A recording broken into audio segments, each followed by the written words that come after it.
kena ngina ngodugo iri mar mondo mi koro imiwane step by step mwalose ni kamwarange wan ka koda Professor Odhiambo koro ka kori kinde mane donje mbalariany nudonjo kacha nade course mane timo ponono en mane nen mar kwano ni podi kama nintiere ka to ne donjo iye kacha nade sigandi kotenore kod yiero course mari mi donjo kamitie sani makoro jopuonjre mamoko bende koro donjo mbalariany mitelo ne ka gibiro timo courses abilagi mane intiere kacha ka itayo ganda.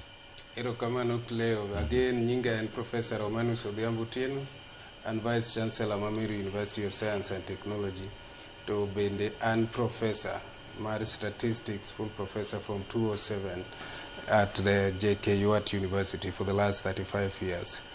And Suna West, border Kenya, Tanzania. Kachako the school, ungenga mane the school kono. Kuro jok mane wanene gweng manondi kine gin jopuonj gini mane gibiro samoro griembo ndigni and kech ne wan so poor at jopuonj ge mane neno ka jok malich kabisa. Kuro wan bende ne wadwaro ni kech ne wan very poor wabedi school wadhi school to wabed ka jopuonj to chieng moro bende wariam ndiga because ndiga was like a Mercedes in the village there. That is at the border Kenya Tanzania next to Tarime.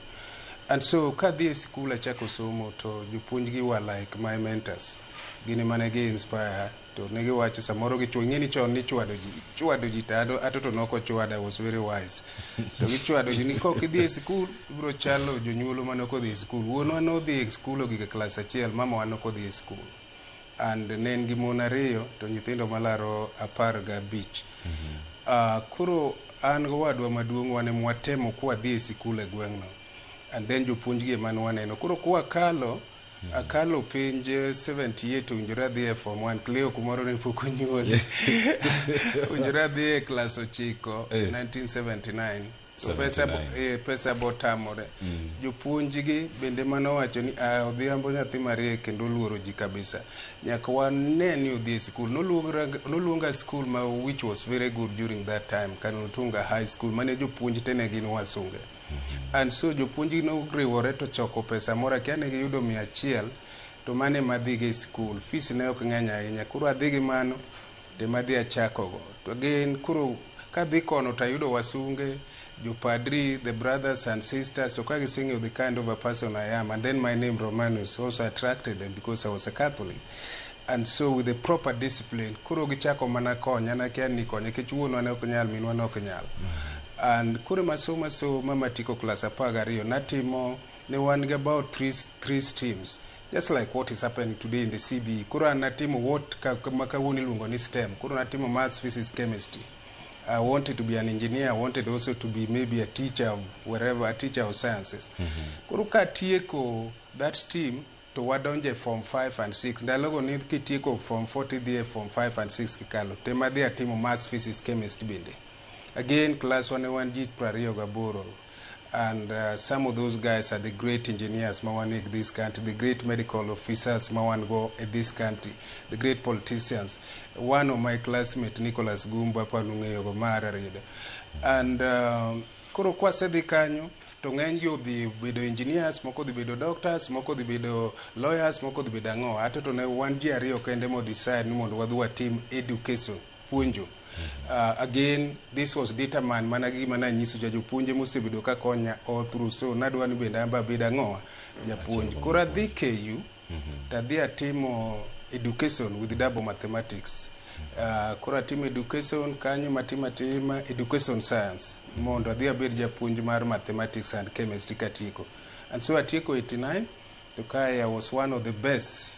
I think I was the best in a class of around 160. We were first class, and then another girl also a first class.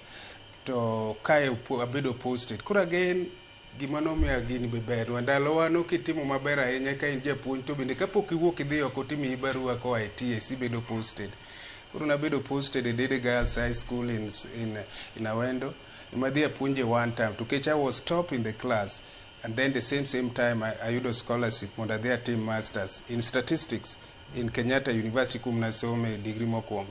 kanyo madhiye tasomo kenda nipuonja gi Professor Saburo tan ng'ata chiel e class tatieko 91 ta graduate 96 to ka immediately after that iwacho ni jahawi immediately after that ema yude tich Jomo Kenyatta as assistant lecturer.